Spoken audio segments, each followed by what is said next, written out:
Hello again there folks, Lone Adventurer here. Thank you very much for stumbling your way upon my channel and joining me for yet another adventure.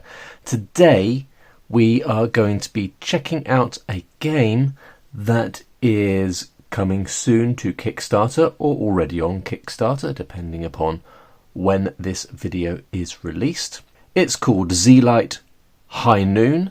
There'll be a link down below in the description to where you can follow the Kickstarter or back it if it is already live. It's a game from Stephen Hart at Grinning Frog Games, and we're going to be playing it today. Before we play it, we're going to have a little bit of a chat about Grinning Frog Games, who they are and what they do. If you want to just find out about this game, there will be timestamps in the description down below where you can jump to me opening this little cute box, as cute as a box full of zombies can be, or to where I start the playthrough a little bit on from there. Otherwise, let me just ask you to consider subscribing to my channel, hitting the bell notification icon so that you are alerted when new videos are released here on the Lone Adventurer. So Grinning Frog Games is a moderately unique, if I'm allowed to use that as a phrase, outfit in that Stephen works full-time making solo tabletop games. I don't think he's a one-man show. There are other people who work with him, but Stephen at least works full-time, and there aren't many people working in this hobby full-time making solo games. Because Grinning Frog Games has built up quite a following, a very dedicated following with their solo games. I have in the past played the sort of big book version of Zilight High Noon here on the channel. So this is Zilight, a solo zombie survival game, and I think the intention is for High Noon to be sort of a companion to Zilight. And Zilight is a game where you have a character, you're drawing cards in order to trigger certain events, encounters, and it's very popular. There's a couple of different iterations of it. I think there's one set in like the 30s America, possibly 20s or 30s America, sort of the time of Prohibition and things like that. I think that exists. I don't think I dreamt it. There is definitely one set in the Wild West, which I've fancied getting my hands on and bringing to the channel for some time now. But sometimes I have to draw the line and not buy games simply because I want to bring it to the channel, because there's so many that I've got sitting in piles around me. If you could see the piles, you would know what I'm talking about. But we do have our hands on Zilight High Noon, and we're going to play that today. I did just want to also highlight the very successful Starship Scavengers series that Grinning Frog Games has released. This looks very enjoyable. I really like the look of this one. I read the rules quite carefully when I first backed the Kickstarter last year or the year before last, but I never got round to actually playing it. If Aquas Bane has got a playthrough of this game that is well worth watching, I'll include a link down in the description below. And I only just remembered when I received this in the post that I've got one of its little companion games, Pocket Quest, also from Grinning Frog Games. And I don't think I've played that either. Maybe I chucked a couple of dice when I first got it. I can't quite remember. But there you go. They're an established outfit. They're very successful at delivering Kickstarters and providing solo-only experiences made right here in the UK. But with all that said and done, I think we need to move all this stuff aside and we'll start to have a look at High Noon. So before we go any further, I'd just like to point out that Zilight High Noon was sent to me by Grinning Frog Games for the purposes of this video and promotion of the Kickstarter. I happily agreed because I liked the look of it. I like little tiny games. I like zombies. I like games sometimes where you just have to chuck some dice and not have to think about too much else at all. So in those terms, Zilight High Noon ticks all the boxes. So it comes in a pleasing little plastic case. Very easy to throw into a bag if you're going somewhere and you know you're going to have a few spare minutes to play a game like this on your lonesome. So obviously it can be chucked into the bag, and you can see it's got some dice and components included here in the box. So let's have a look. I'm just going to tip those elements out. So what we have got is a selection of colourful little dice. I don't think the colours have any bearing on the game. I should say I'm not 100% sure if this is the final thing or if there are any adjustments to be made. If it is the final thing, that's all well and good because it all functions perfectly nicely and works beautifully. But I thought I would say that at the top in case I sound ill-informed about certain things and it turns out that it's not quite as it should be.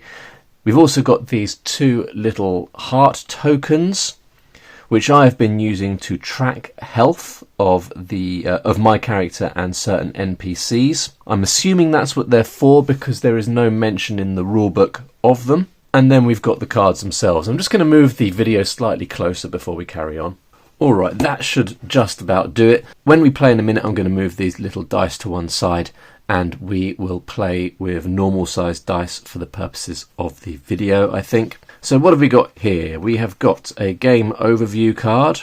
We've got a few cards of rules. And then we've got a character card here at the back. And then the rest are game cards. So there's 12 of those. And those are split into 3 child cards.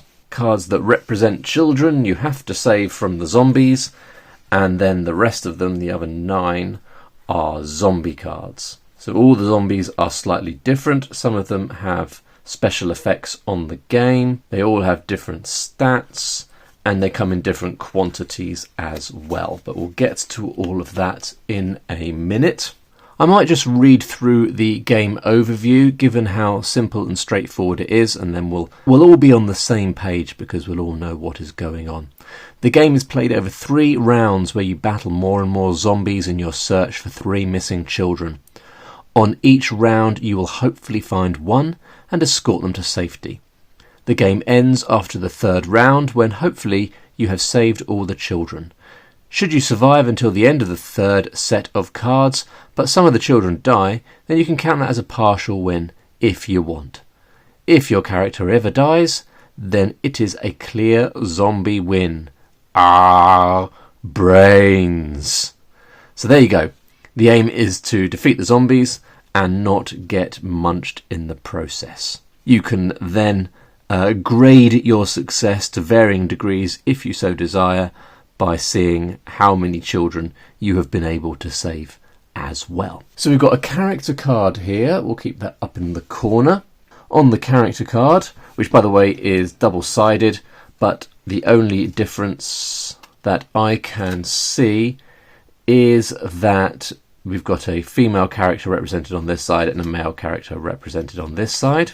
We have got some stats up here. We've got some attack numbers, and we've got some dodge numbers. We've got an ability here called Fan the Hammer, and then down here we have got some health. Now I don't think it says anywhere how much health you have, so I imagine that we are supposed to intuit that the amount of health represented here, which is 20, is the amount of health that our character has. So all that's left to do is to set up the start of our game. So we need a random child card. There we go. And then we need 5 random zombies. So you have to make it through 3 rounds of play, and the number of zombies that you face increase each round. First round we will have 5 zombies. So we'll just give them a shuffle so that the child card is in there somewhere, but we won't know where. And that is it. That is us ready to start play. We have our deck for round 1. We have our character card with the health marked on. And I just need to get some dice. There we go.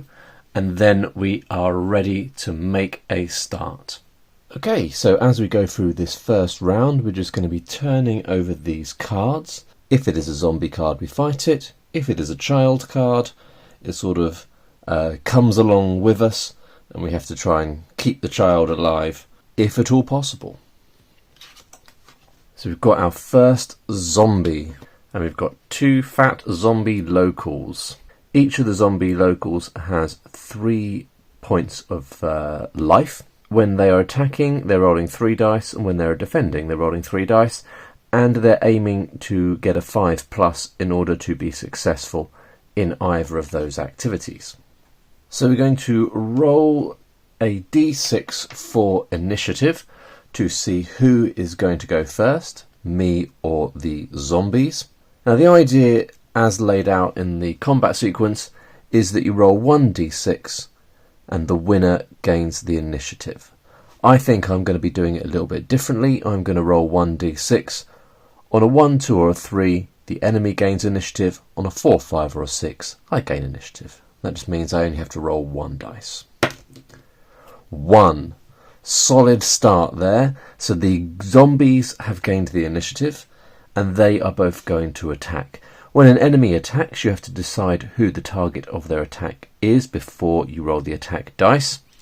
We don't have to do that because we are but 1 person at the moment, so the zombies are both going to be attacking us. So the first zombie is going to roll 3 dice for attack. Remember, we've got 3 up here, and they're aiming for 5 or more in order to do us some damage. And we've got 1, 5 or more. So they have had 1 damage get through successfully. However, we can roll 2 dice to defend, to dodge, and we're aiming for a 4.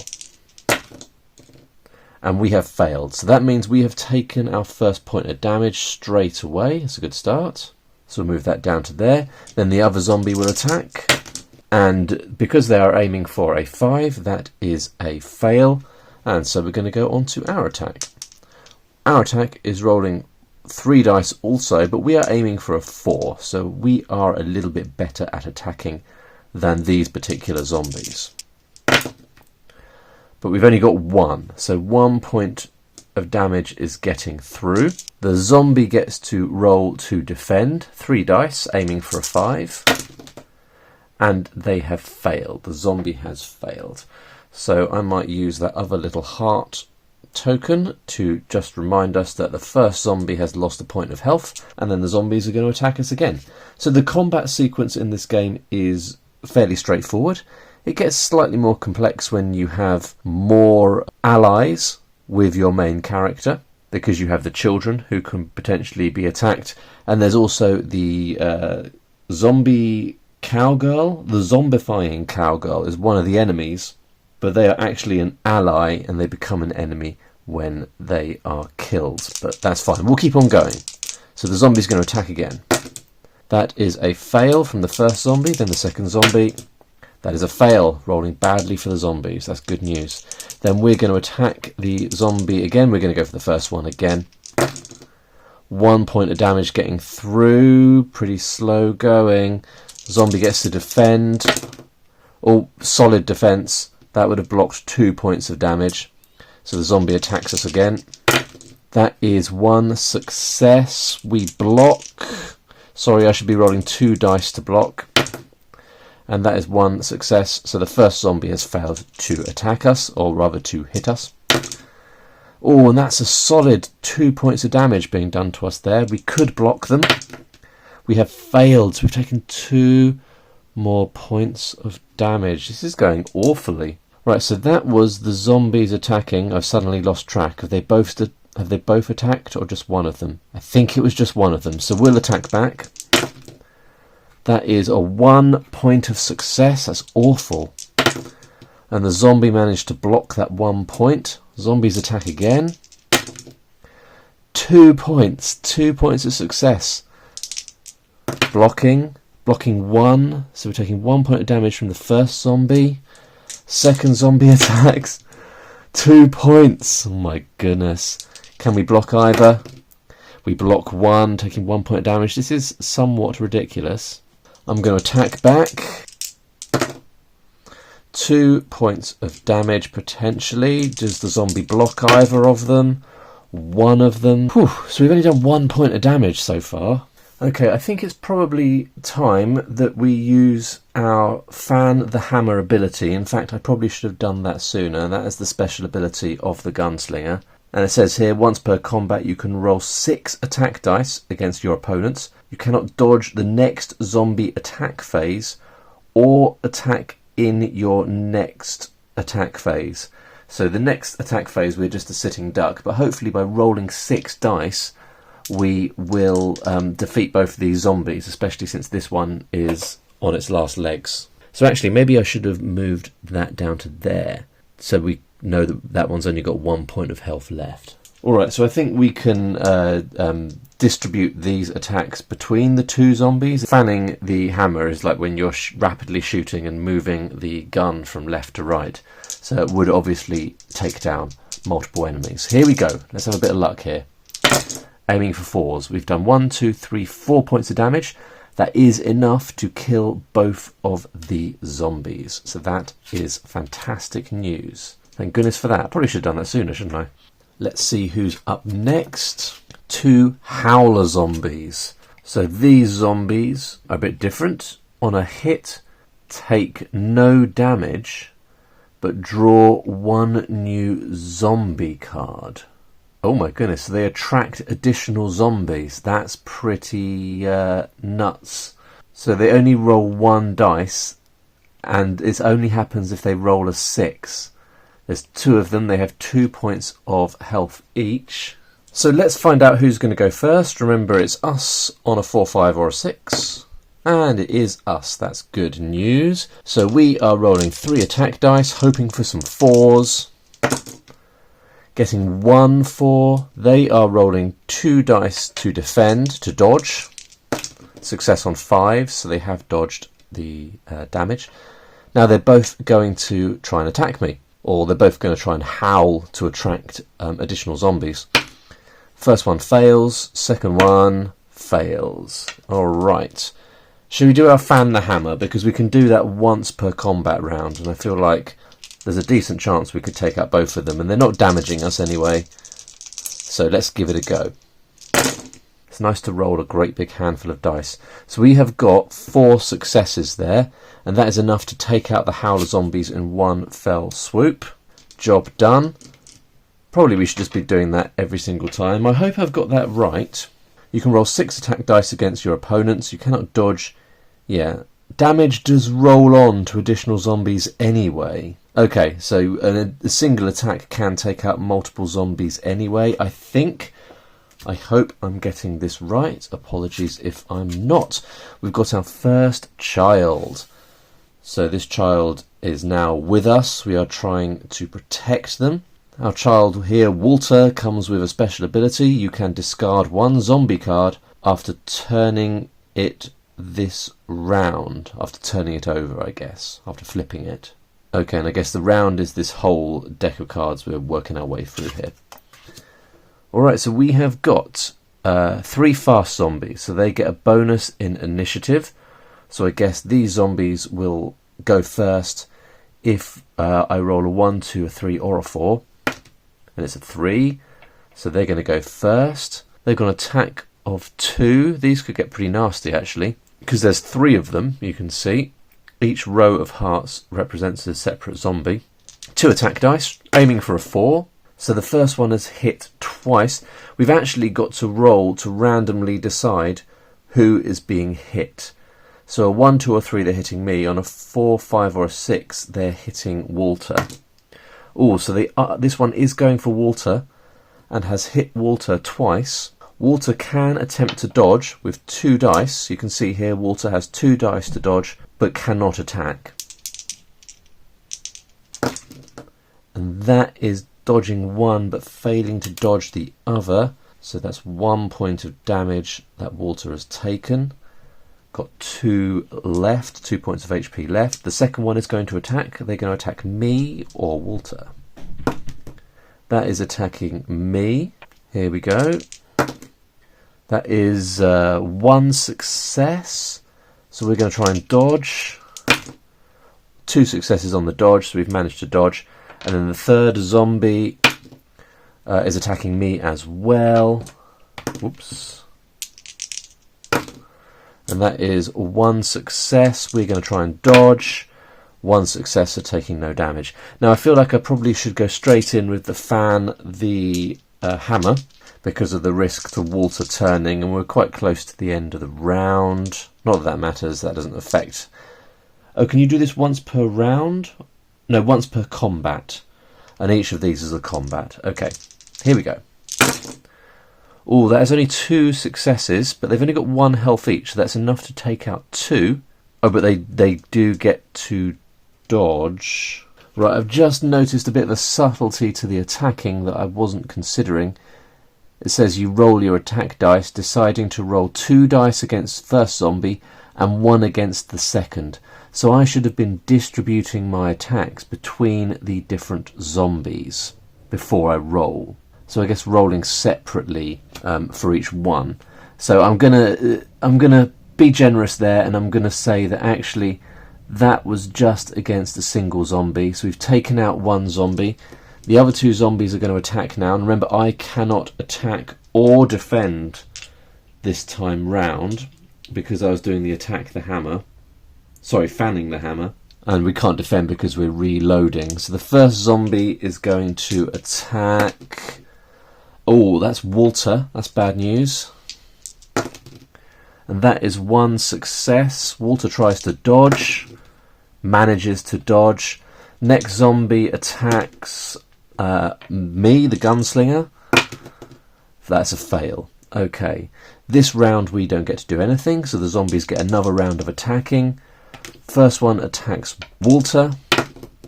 1 success. Walter tries to dodge and succeeds comfortably. Second zombie attacks Walter as well. Manages to do 1 point of damage. Walter tries to dodge and dodges very comfortably. Okay, so we are back in the game. We've got 3 attack dice as the gunslinger. I can try and distribute them amongst the 2 zombies. I think that would make sense. So we will do 2 against the first zombie that's remaining. That is 2 successes. The zombie gets 2 attempts to defend and fails on both counts. So the first zombie is dead. Then we've got 1 attack dice left for the other zombie. Oh, that is a success as well. Zombie tries to defend, defends on a 4+, and fails. That was some lucky rolling there. That first zombie is out of the picture. All those zombies are out of the picture, and we are on to our penultimate zombie. Now remember, Walter can discard a zombie card once per round. So actually, the zombie gamblers, I think, will use Walter's ability to get rid of them. And we'll go on to our final zombie of this round. And it is 3 zombie locals. And these look like some pretty basic zombies. They only roll a single dice to attack and dodge. They only succeed on a 5+, and they've only got 1 health each. So let's see who goes first, us or the zombies. That is the zombies going first. So they are rolling 1 dice each. We've got to decide who they are attacking. 1, 2, 3 for me. So the first one is attacking me. Success. We attempt to dodge. Comfortable success on the dodge. Second zombie is attacking Walter. Fail. Third zombie is attacking Walter as well. Fail. Good. Then we are going to attack the zombies. Again, we can distribute the damage. And do you know what? I think I'm going to do 1 for each. So we are aiming for a 4, remember. Gunslinger shoots the first zombie local. Succeeds. Zombie local attempts to defend. Succeeds. Then we shoot the second zombie local. Fail. Then we shoot the third zombie local. Fail. That's annoying. Oh, maybe we should have done fan the hammer. We'll do fan the hammer in the next round, but first the zombie's going to attack back. First one attacks Walter. Fails. Second one attacks... Should that have been Walter? Maybe that should have been me. Anyway, the second one attacks me. Remember, it's me on a 1, 2 or a 3. Fails. Third one attacks. Walter succeeds. Walter tries to defend and succeeds, because it succeeds on a 4+. Alright, so now we're going to fan the hammer, try and get as many of these as we can. Do I need to assign the hits? Maybe I do, so we'll do 2 on each. Here we go. So 2 on the first zombie, success, 1 hit, tries to defend, fails. First zombie is dead. 2 on the second zombie, success, 2 successes, so that zombie cannot defend because they're only rolling 1 defense dice, and I've done 2 hits. The second zombie dies as well, and then the final zombie, fails. We've got 1 zombie left, and that zombie gets 1 round of attacking because we are busy reloading after fanning the hammer. So who is this last zombie local going to attack? Walter. Fails. Okay, then we get to attack again. So we're focusing all 3 attack dice on the last outstanding zombie. 1 hit. Zombie attempts to defend. Fails. And so that zombie is defeated as well. And that is the end of the first round. And there you go. You just have to do that 2 more times. So on round 2, you'd be facing 7 zombie cards instead of 5. And then in round 3, you'd have 9 zombie cards. So it gets more and more dangerous as the rounds go on. You can heal your character up to 6 health between rounds. So that would bring us back up to full health. Walter goes off into the sunset. That character has survived. Then we would put all the zombie cards together again, give them a little shuffle up so we don't know if we're facing new ones or old ones. Then you'd draw 7, you'd add in one of the outstanding children, and then you do another round, and that is how it goes. So let's just have a quick look at the other cards so that we can see any variation in the cards that we haven't seen. The other 2 children are Carl, who is a bit more hardcore for a child. They can actually attack, so they give you an additional attack.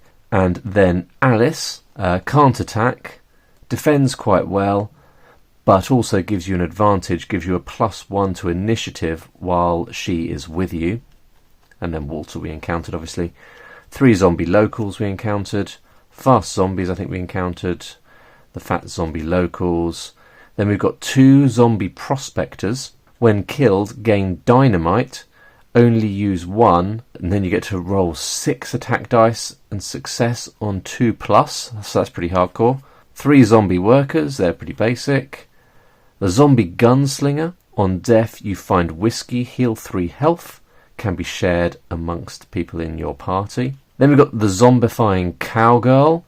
That's the one I mentioned, who is an ally on your side until she dies, at which point she becomes an enemy. Then the howler zombies, they're pretty cool, they attract other zombies. And then the zombie gamblers, they can re-roll initiative. So there you go, we've got a bit of variety in the enemies there, a bit of variety in the children you are trying to save. But otherwise, folks, that is that for Twilight High Noon. A quick playing, very straightforward little dice chucking game that you can take with you very easily. It's from Grinning Frog Games. There'll be links down in the description to the Kickstarter or wherever you can find out more about it. Otherwise, folks, let me know what you think of this one in the comments below. See you next time. Bye for now.